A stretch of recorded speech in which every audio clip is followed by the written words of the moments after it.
Evening. This evening we're joined by many individuals, including State's Attorney Eric Reinhardt. He's the State's Attorney for Lake County. FBI Special Agent in Charge Emerson Bule Jr. ATF Group Supervisor Jorge A. Rosendo. U.S. Attorney for the Northern District of Illinois John Lausch. Highland Park Mayor Nancy Rodering. Highland Park Chief of Police Lou Jogman. And we'll begin with State's Attorney Eric Reinhardt. Good evening. My name is Eric Reinhardt. I'm the Lake County State's Attorney. As a resident of Highland Park myself, my family and I grieve with our neighbors over this unimaginable tragedy.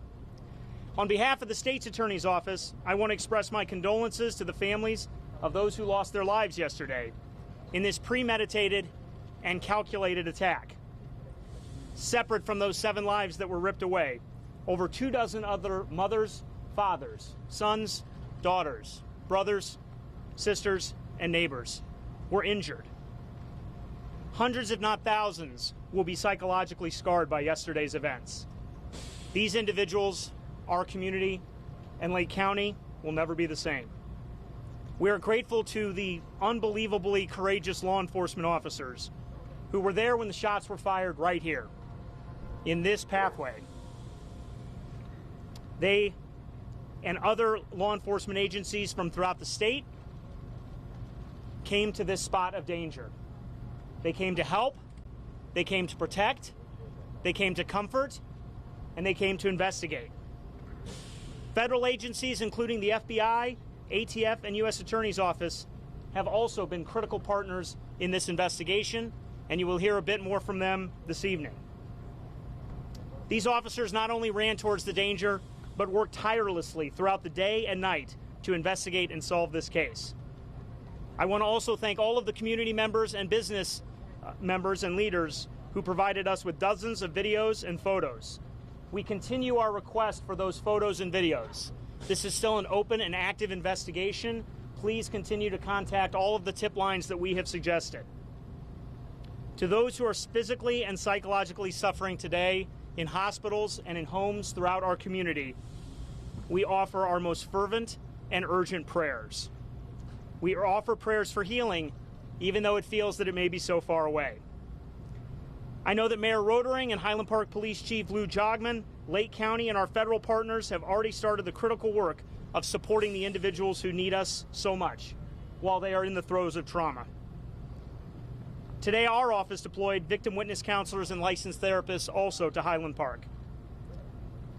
Dozens of private individuals have volunteered to help. This has been one of the most uplifting things I've ever seen in Lake County's history.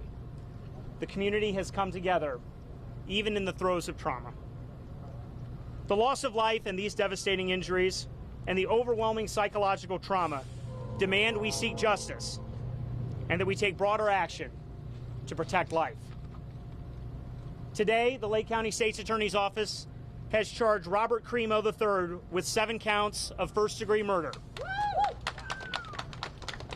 for the killing spree that he has unleashed against our community. These are just the first of many charges that will be filed against Mr. Cremo. I want to emphasize that. There will be more charges. We anticipate dozens of more charges centering around each of the victims. Psychological victims, physical victims, attempt murder charges, aggravated discharge charges, aggravated battery charges.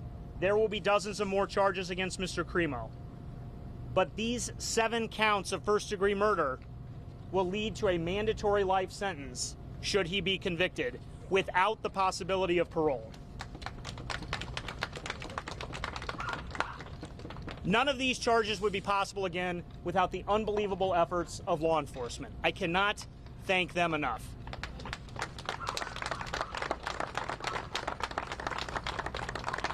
I have to thank the men and women of the Lake County State's Attorney's Office who have been working with law enforcement since the moment that we identified a suspect. We continue to work with our federal partners to understand every aspect of this well-orchestrated and carefully planned crime. Tomorrow morning at the Lake County Courthouse, we will ask a judge to hold Mr. Cremo without the possibility of bail. As I mentioned, our support for victims started today, both from the state's attorney's office, from the mayor's office, from the city of Highland Park, from the police department, from the FBI Victim Assistance Group. We will guide them through the court process and deal with the trauma that will ripple forever outside of the courtrooms. But how do we make sure that there are no more victims? What should have been a celebration of freedom has ended in despair for our community. All of the people who died steps from here lost their freedom. All of it. Every ounce of freedom that they had. The freedom to love, the freedom to learn, and the freedom to live a full life. Their freedom matters too. We must do more as we think and reflect upon their freedom on this July 5th. Illinois has a strong red flag law that keeps communities safe and respects everyone's rights. We must vastly increase awareness and education about this red flag law called the Illinois Firearm Restraining Order. The goal of this tool is to ensure the safety of the individual and those around them. It allows courts to temporarily remove guns and prevent the purchase of new guns by individuals who pose a significant risk. As I said, this tool allows temporary removal from the subject and prohibits the new purchase during the duration of the order. It allows individuals to stabilize their behavior, seek treatment, and access other resources that our community must invest in to give those who need help. But separate from these red flag laws, which are very powerful in Illinois, we should also ban assault weapons in Illinois and beyond.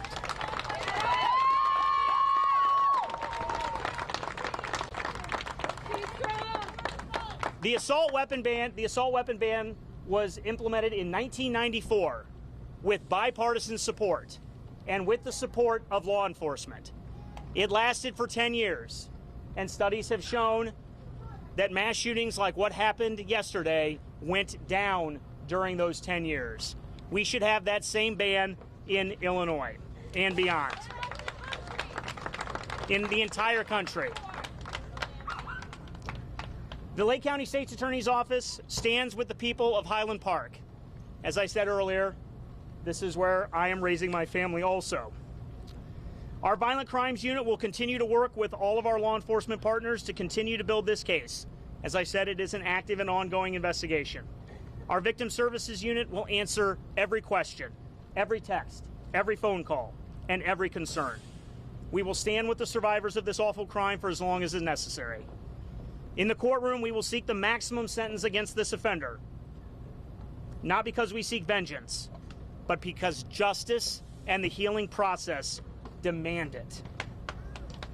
As we go forward in the courtroom and in the community, we must do everything we can to make sure the horror that marked these streets, that echoed from these buildings, never happens again. Thank you very much.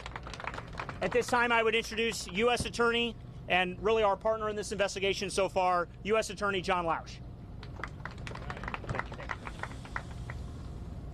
Thank you. My name is John Lausch. I'm the United States Attorney here in the Northern District of Illinois. I want to echo some of the same words we just heard from State's Attorney Reinhardt and commend all of the law enforcement partners and agencies who are represented here today and all of our first responders for everything they did to bravely put their lives on the line to help others in need. Our office, the U.S. Attorney's Office, and our other Department of Justice components, most notably the FBI and the ATF, have been working very closely with our state and local law enforcement partners to investigate this horrific attack. We have been and we will remain in regular communication with these partners, and in particular the Lake County State's Attorney's Office. And I've been in regular contact with State's Attorney Reinhardt since the beginning of this investigation. These state murder charges are appropriate at this time. We will continue to deploy our federal resources in collaboration with these state and local partners to ensure that individuals who commit horrific acts of violence like this using firearms are held accountable. And with that, I'd like to turn it over to the Chief of the Highland Park Police Department, Lou Jogman.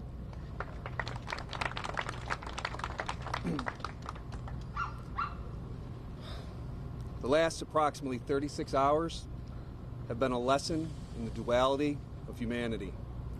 While the actions that brought us all together expose the cruelty and callousness that one person could show to people he did not know in taking their lives, the unwavering commitment of our Highland Park team, the drive and determination of those who assisted us in making this arrest, and the outpouring of love and support from the community and from people across the nation and the globe have shown us the best in humanity. The American spirit weaved throughout this response to this horrific and absolutely senseless act of violence. We would not be standing here this afternoon announcing the arrest of this suspect without the assistance of countless law enforcement agencies from multiple counties, from the Illinois State Police, FBI, ATF, NIPUS, Lake County Coroner's Office, the hospital staff, our medical community, and Deputy Chief Chris Cavelli of the Lake County Major Crimes Task Force. Thank you. To the Highland Park community, your strength has buoyed our team through the darkest moments.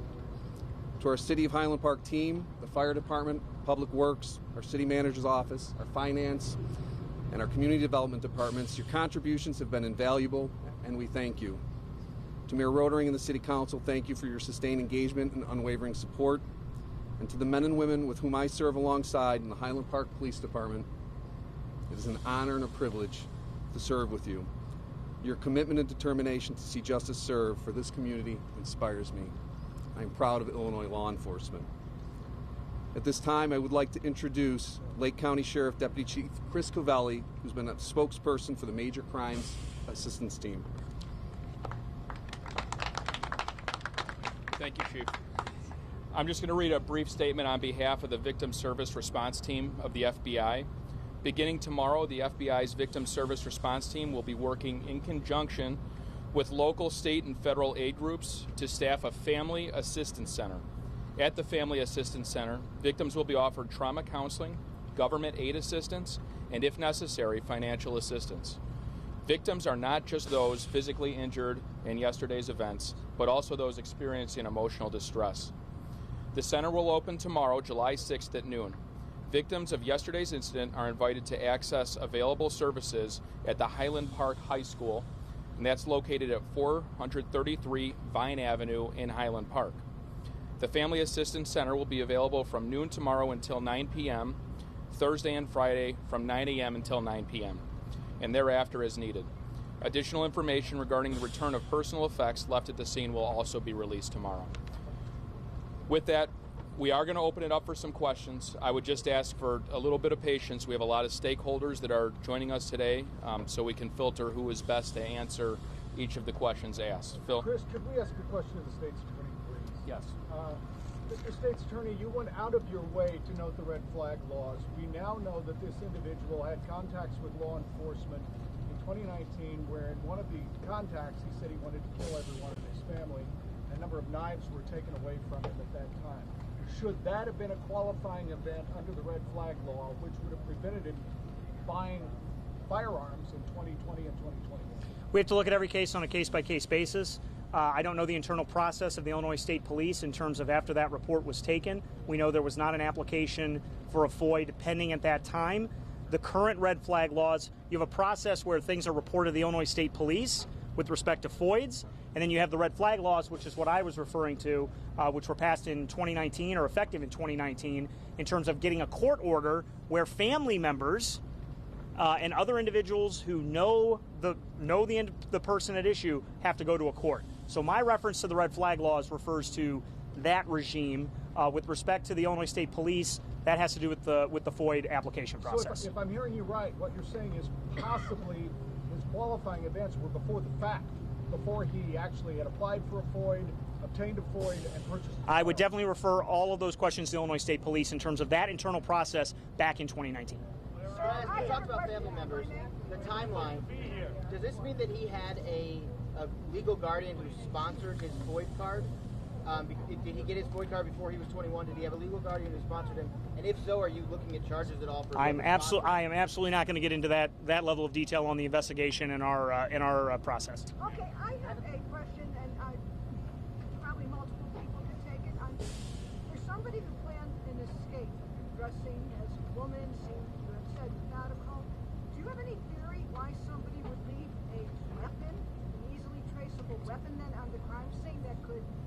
lead to your identity being known easily and swiftly? I'm not going to put Investigators are very thoroughly looking at every aspect of this. There are a number of theories on the table as to why he left his weapon there. I don't want to get into and speculate anything at this point. You know, there is still a lot of investigative work to go, but that is something investigators are looking into. I mean, essentially, did he leave it because he thought he could make his escape easily if he wasn't holding a large rifle? That's very possible. It's very clear to investigators he attempted to blend in with the rest of the victims who were fleeing the scene. Carrying a rifle, I would imagine, wouldn't allow one to blend in very well. But are we right that weapon left behind might as well have easily leads to the identity of the person who owns it? The weapon led to him directly. Like leaving your driver's license. Sorry, can I Do get we back know to at this? this point why he went to the Madison area before coming back? Investigators are still looking into that. They're still working many different angles. We do know he went on a drive following the events, but as to why, that's not something I can get into right now. Question for U.S. Attorney Lausch. You said at this point state charges are appropriate. When do you deem the federal charges real? I think the best answer for that is to echo the same points that were made. This is an ongoing investigation, and it really wouldn't be appropriate for me to comment any further at this time. But that the charges right now, these are very appropriate charges right now. Fair to say federal charges have come.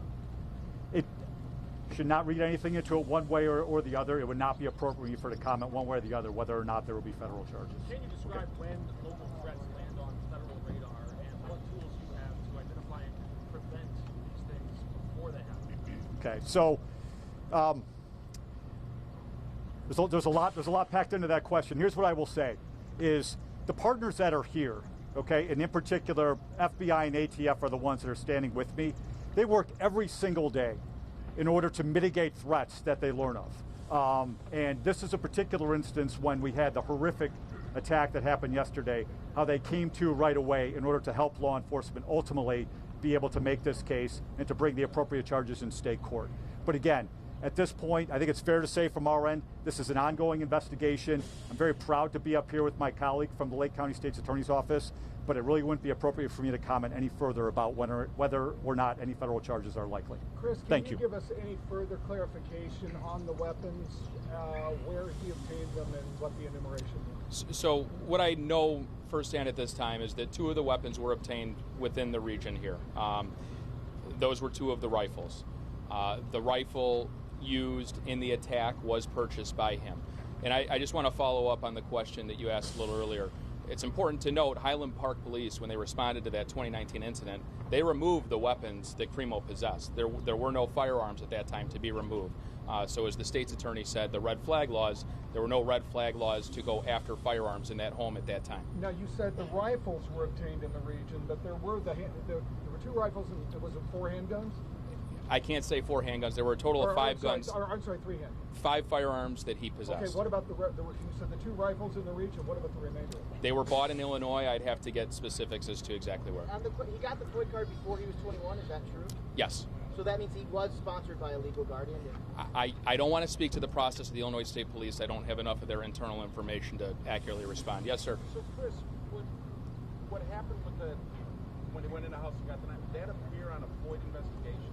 Would that say somebody went in the house and picked up some knives off of this guy? Again, Highland Park Police notified the Illinois State Police. Where it goes from there, I don't want to speak to it. All right, 2 questions. Family at all, they've been cooperative with the investigation. Do you have any reason to believe that they may have known things? At this point, we don't have reason to believe that they may have known things, but the investigation is still very active. Investigators have a lot of legwork to do still. Has the family been cooperative with the investigation? What I'll say is investigators have spoken to the family. I don't want to gauge their level of cooperation one way or another. If you received a high-capacity magazine, if so, how many rounds were in that magazine? The magazines held approximately 30 rounds of rifle ammunition. Thank you very much, everybody. Again, if you guys could just hold here for a minute, I'll have some more information for you shortly. How many magazines were there?